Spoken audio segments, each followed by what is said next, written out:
نحمده ونصلي على رسوله الكريم أما بعد. قال الله تبارك وتعالى: إن تبدوا الصدقات فنعما هي وإن تخفوها وتؤتوها الفقراء فهو خير لكم. صدق اللہ مولانا العظیم. میرے محترم بھائیوں اور دوستو، اللہ تعالیٰ نے ارشاد فرمایا اگر تم اللہ کے راستے میں غریبوں کی مدد کرو، اس کے دو طریقے ہیں. ایک ہے ظاہر کر کے دینا، اعلان کر کے دینا، وہ بھی بہتر ہے، لیکن اللہ رب العزت نے فرمایا وَإِن تُخْفُوهَا وَتُؤْتُوهَا الْفُقَرَاءَ فَهُوَ خَيْرٌ لَكُمْ. اگر تم چھپا کر دو، خاموشی سے دو، وہ تمہارے لیے زیادہ بہتر ہے. اس لیے نبی علیہ السلام نے فرمایا صدقہ، غریب کی مدد، یتیم کی مدد، مسکین کی مدد ایسے کرو کہ ایک ہاتھ سے دو، دوسرے ہاتھ کو پتہ نہ چلے.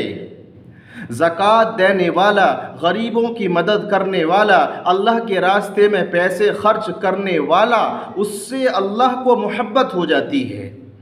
جہاں پیسہ لگتا ہے، پیسہ دکان پر لگا، دکان سے محبت ہوئی، پیسہ مکان پر لگا، مکان سے محبت ہوئی، پیسہ گاڑیوں پر لگا، موبائلوں پر لگا، اس سے محبت ہوئی. کیا اللہ کے راستے میں پیسہ لگایا؟ ایک صحابی اللہ کے نبی صلی اللہ علیہ وسلم کے پاس آتے، اللہ کے نبی موت سے ڈر لگتا ہے. موت کو نبی علیہ السلام نے فرمایا تحفۃ المؤمن الموت، آخر مرنا تو ہے، اور موت بھی ایمان والے کے لیے تحفہ ہے. یہ اللہ کے نبی صلی اللہ علیہ وسلم مجھے موت سے ڈر لگتا ہے. نبی علیہ السلام نے فرمایا اللہ کے راستے میں پیسوں کو نکالو، اللہ کے راستے میں غریبوں کی مدد کرو پیسے سے، کیونکہ جہاں پیسہ لگے گا محبت پیدا ہوگی. اللہ رب العزت نے فرمایا وَأَمَّا مَن بَخِلَ وَاسْتَغْنَى. دو ہیں. اللہ رب العزت جب محبت فرماتا ہے تو پیسہ سخیوں کو دیتا ہے. اللہ ناراض ہوتا ہے تو پیسہ بخیلوں کو دیتا ہے. بخیل وہ ہے جو غیروں پر خرچ نہ کرے، نہ زکوٰۃ دے، نہ دوسروں کی مدد کرے. اس سے بڑا کنجوس ہے شحیح. وَمَن یُوقَ شُحَّ نَفْسِهِ. اللہ نے فرمایا شح، اس سے بچو.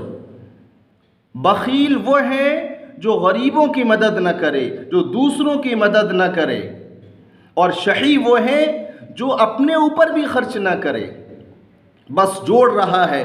وَيْلٌ لِكُلِّ هُمَزَةٍ لُمَزَةٍ الَّذِي جَمَعَ مَالًا وَعَدَّدَ. مال کو جمع کرتا ہے اور اس کو گنتا ہے. يَحْسَبُ أَنَّ مَالَهُ أَخْلَدَ. یہ کہتا ہے یہ مال ہمیشہ رہے گا، ہمیشہ رہنے والی چیز نہیں ہے. اللہ کے راستے میں اپنے مال کو نکالو، اللہ کے راستے میں اپنی زکوٰۃ کو نکالو، ورنہ کتنی ہماری بہن بیٹیاں غلط کاموں میں لگ گئیں، ناچ گانوں میں لگ گئیں، طوائفیں بن گئیں، ہمیں معلوم بھی نہیں ہے. حضرت عبداللہ بن مبارک رحمۃ اللہ علیہ، امام بخاری رحمۃ اللہ علیہ کے استاد ہیں. وہ پورے قافلے کے ساتھ حج کے لیے جا رہے ہیں. جب قافلہ رات کو رکا، عبداللہ بن مبارک رحمۃ اللہ علیہ نے فجر کی نماز سے پہلے دیکھا، جب اٹھے نماز کے لیے تو ایک بچی، ایک لڑکی کوڑے پیسے مری ہوئی مرغی لے کر جا رہی ہے. عبداللہ بن مبارک رحمۃ اللہ علیہ اس بچی کے پیچھے پیچھے ہو لیے اور جا کر دیکھا کہ وہ بچی ایک گھر میں گھسی، اور پتہ لگا، پوچھا تو فرمایا اس بچی کی ماں نے کہ کئی دن سے فاقہ ہے، گھر میں کچھ بھی نہیں ہے، یہ مری ہوئی مرغی ملی ہے، اس کو کاٹ کر ہم کھائیں گے. عبداللہ بن مبارک رحمۃ اللہ علیہ نے فرمایا سب سے کہ جتنا پیسہ ہے سب نکالو اور ان کو دے کر چلے جاؤ. وہ حج کے لیے نہیں گئے، وہ واپس اپنے گھر چلے گئے. جب لوگ حج کر کے عبداللہ بن مبارک رحمۃ اللہ علیہ کے شہر میں آئے واپس تو کہنے لگے عبداللہ بن مبارک ہم نے تمہیں کتنی آوازیں دیں، مکے میں دیں، مینا میں دیں، عرفات میں دیں، تم نے سنا نہیں، آواز ہی نہیں دی ہمیں۔ تو فرمایا عبداللہ بن مبارک رحمۃ اللہ علیہ نے وہ میں نہیں تھا، اللہ تعالیٰ نے فرشتہ لگا دیا کہ ان کے نام کا حج کر فرشتے اور اجر ملے عبداللہ بن مبارک کو۔ کتنے آج پریشان زدہ ہیں، کتنے مقروض لوگ ہیں، آج بھی ہیں۔ اس لیے اللہ نے فرمایا کسی کا ڈیل ڈول دیکھ کر مت سمجھو، جو پیشاور بھکاری ہیں ان کو نہ دو، جو مسجدوں کے باہر بیٹھے رہتے ہیں ان کا پیشہ ہے، ان کا کام ہی یہی ہے، جو کسی سے مانگتے نہیں ہیں۔ تلاش کرو، ایسی گھروں کو دیکھو جو یتیم بچے ہیں، جن کے شوہر کے انتقال ہو گئے، وہ گھر بھی نہیں ہیں۔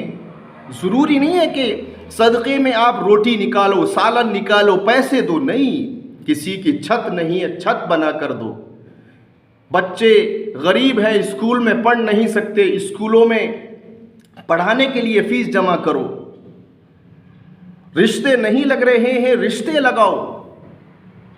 تو اللہ تعالیٰ نے قرآن میں فرمایا، بس درخواست ہے چینل کو سبسکرائب کر لیں۔